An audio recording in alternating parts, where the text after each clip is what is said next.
Bismillahirrahmanirrahim. Assalamualaikum warahmatullahi wabarakatuh. Segala puji bagi Allah, Tuhan semesta alam. Salawat serta salam tercurah bagi baginda Rasulullah SAW, Nabi termulia dan penutup, yakni Nabi Muhammad SAW. Begitu juga bagi keluarganya, para sahabatnya, dan sekalian kita para pengikut setianya hingga akhir zaman. Kedatangan Islam di Indonesia dalam tahun 1292 Masehi atau 691 Hijriah, tak kala Tiongkok berada di bawah kekuasaan dari kerajaan Mongol, yaitu Marco Polo, pada tahun 1254 sampai dengan 1323 Masehi, seorang musafir dari Venesia, Italia, mengembara ke pantai utara Sumatera. Didapatinya penduduk di sana masih menyembah berhala, hanya di Verlek atau Perhula, yang kemudian lebih dikenal dengan nama Perla atau Aceh. Terdapat sedikit orang yang Islam. Dia diantara menyebutkan 6 buah kerajaan yang dijumpainya di Pulau Andalas atau Sumatera, yaitu Perla, Samudra, Lamuzi, Pasai, Hansur, atau Barus. Tidak jauh dari Perla, di Basem Pasai, rajanya sudah memeluk agama Islam. Namanya ialah Al-Malikus Saleh. Sultan ini kemudian beristrikan dengan putri Raja Perla untuk mempersatukan kedua bandar yang telah memeluk agama Islam. Sewaktu beliau wafat pada tahun 1297 Masehi, digantikan putranya bernama Al-Malikus Zahir. Pada masa itulah Ibnu Battuta pada tahun 1303 sampai dengan 1377 Masehi, seorang pengembara muslim dari Maghribi sampai ke tanah Pasai. Dikatakan selanjutnya dalam kisah perjalanannya bahwa Raja Sumatera itu sangatlah baik budinya, serta memiliki rasa belas kasihan kepada para fakir miskin. Jika pergi sembahyang Jumat, beliau senantiasa berjalan kaki. Raja maupun rakyatnya semuanya bermazhab Syafi'i. Kerajaan Pasai dalam sejarah kemudian tercatat sebagai tempat pusat agama Islam di Indonesia. Sebab dari Pasailah akhirnya Islam dikembangkan ke seluruh Nusantara. Begitu pula para mubalik-mubalik Islam yang datang ke tanah Jawa juga pada umumnya singgah ataupun berasal dari Pasai. Di dalam tahun 632 Hijriah ada seorang Arab bernama Ibnu Khordadzebeh di dalam kitabnya yang berjudul Al-Masalik wal Mamalik pernah menceritakan adanya sebuah negeri yang amat masyhur yang pada masa itu karena hasil galian biji timahnya. Adapun negeri itu bernama Khilah, dihiasi dengan hutan bulu, dan negeri itu takluk kepada kerajaan Palembang, kerajaan mana sudah terkenal sampai ke Tiongkok. Selain itu ada pula seorang Arab lainnya bernama Sulaiman menceritakan tentang sebuah negeri Kalahbar yang artinya kalah di pantai, yang juga takluk kepada Maharaja Palembang. Besar kemungkinan negeri Kalahbar atau Kadaha itu ialah negeri Kedah sekarang, yang terletak di sebelah utara dalam lingkungan negara Persekutuan Tanah Melayu. Pada abad itu, Kedah sebagai pusat perniagaan mulai menurun, sedang sebaliknya Pasai yang terletak di pantai timur Aceh mulai maju. Di dalam buku Hikayat Raja-Raja Pasai disebutkan mengenai seorang Raja Samudra Merah Silau namanya. Baginda masuk Islam dengan memakai gelar Sultan Malikus Saleh. Pasai atau Basem ini tidak jauh letaknya dari Perla. Menurut berita Tionghoa, dalam tahun 1409 Masehi, orang-orang Malaka telah masuk Islam.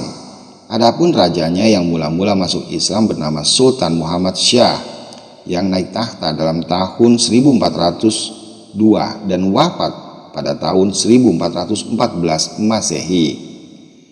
Turunan keempat Sultan Muhammad Syah ialah Sultan Mansur Syah, Raja Malaka yang menaklukkan negeri Pahang di timur semenanjung Malaka, Kampar, dan Indragiri, Riau Daratan.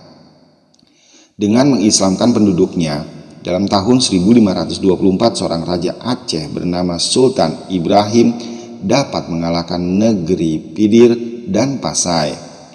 Dari tahun 1606 sampai dengan 1636 Masehi, Aceh diperintahkan oleh Sultan Iskandar Muda dengan gelar Mahkota Alam.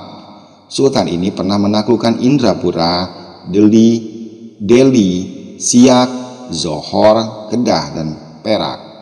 Dalam hikayat Aceh dikatakan bahwa orang Kedah yang mula-mula masuk Islam ialah dalam tahun 1474 Masehi. Demikianlah sedikit mengenai cerita mula masuknya Islam di Sumatera. Sekarang kita tinggalkan Sumatera, kita beralih ke tanah Jawa. Menurut berita Tionghoa pada tahun 1416 Masehi, di tanah Jawa sudah banyak orang Islam, akan tetapi orang asing. Sedangkan menurut berita Portugis pada tahun 1498 Masehi, beberapa kabupaten di pesisir Jawa Utara sudah masuk Islam. Rakyat sampai bupatinya sudah jadi orang Islam.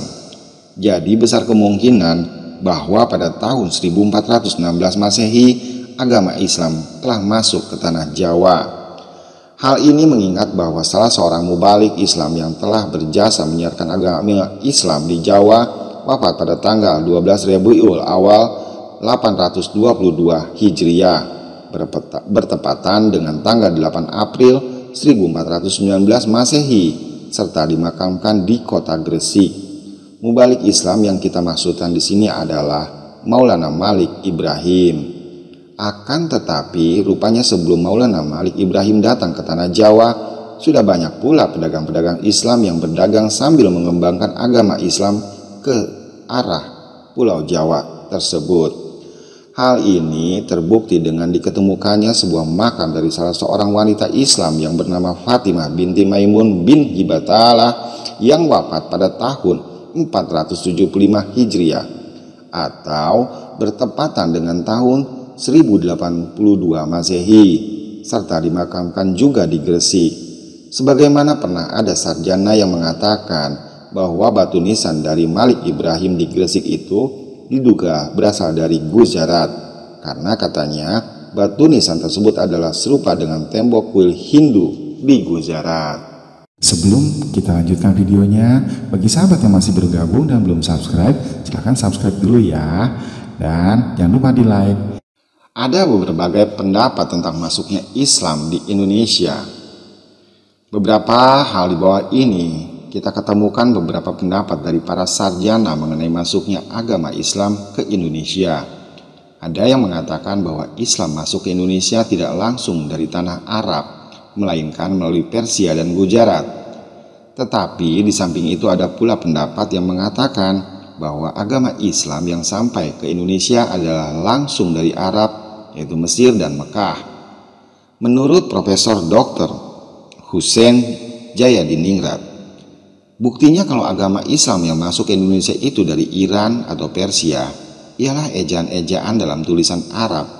Baris di atas, di bawah, dan baris di depan disebut Jabar dan Pes. Ini adalah bahasa Iran.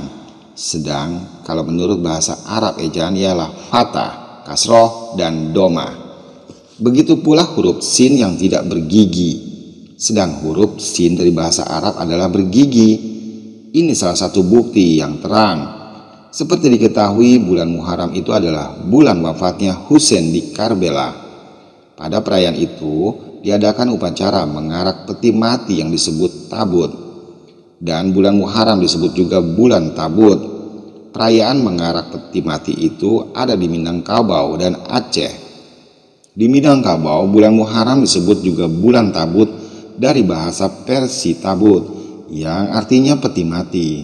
Sedangkan di Aceh bulan itu disebut bulan Apui atau bulan api. Di Aceh bulan itu disebut juga bulan Asan Usen. Bulan Asan Usen. Versi yang kedua adalah Dr. M. Sucipto Wiryo Suparto yang berpendapat bukti bahwa Islam ini datang dari daerah Gujarat dipertunjukkan oleh salah satu makam Raja Islam di Samudra Pasai, yaitu di Aceh Utara, yang dibuat daripada marmer. Ketika marmer ini retak, di dalamnya kelihatan bahwa marmer ini pernah dipergunakan sebagai tembok kuil Hindu yang ada di Gujarat. Dengan ini dapat diambil kesimpulan bahwa Raja Samudra Pasai ini memesan makamnya dari Gujarat berupa marmer. Atau mungkin setelah Raja Samudra Pasai itu meninggal, kemudian familinya memesankan untuk makamnya itu sebuah marmer dari Gujarat. Menurut Umar Amin Husin, di Persia itu ada satu suku namanya Leren. Suku inilah yang mungkin dahulu datang ke tanah Jawa, sebab di Giri ada sebuah kampung Leren namanya. Begitu pula ada satu suku yang namanya suku Jawi di Persia.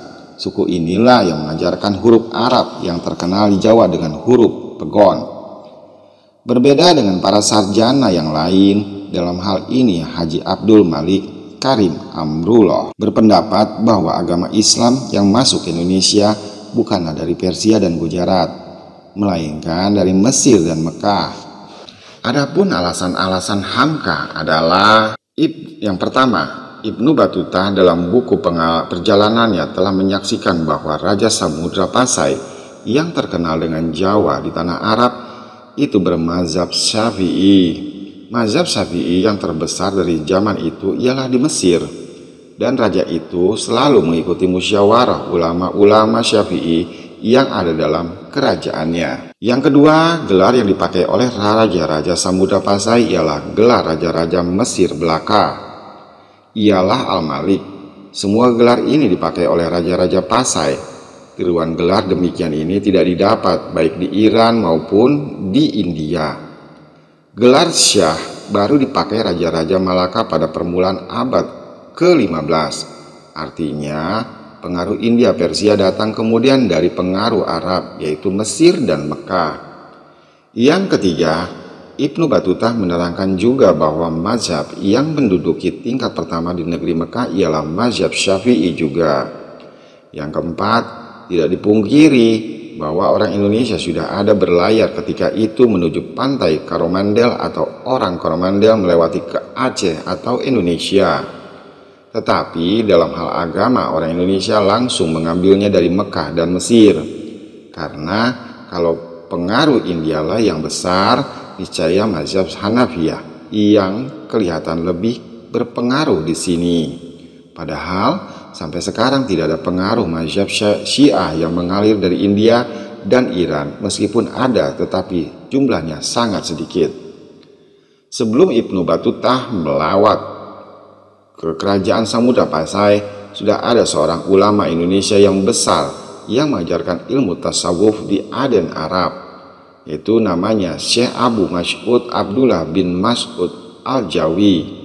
Ini menjadi bukti hubungan mencari ilmu pengetahuan Islam langsung ke tanah Arab, bukan Malabar atau India. Yang keenam, orang mengemukakan alasan bahwa pengaruh India dapat dibuktikan pada batu-batu nisan kuburan-kuburan tua di Gresik dan Pasai.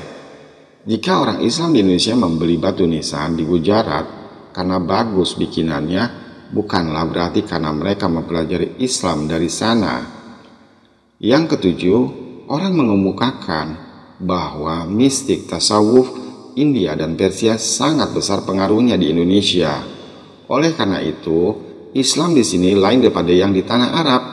Menurut Hamka, jika dipelajari riwayat perkembangan tasawuf seluruhnya, tidak dapat dikatakan bahwa Islam di Indonesia saja yang lain coraknya pada masa itu daripada Islam di tempat lain, melainkan corak berpikir seluruh dunia Islam pada masa itu, baik di Asia Tenggara atau tanah Arab, Syam, Baghdad, Mesir, India, Persia, dan Indonesia, semuanya adalah corak tasawuf yang sebagian besar telah terlepas dari menyeleweng dari ajaran Nabi Muhammad SAW.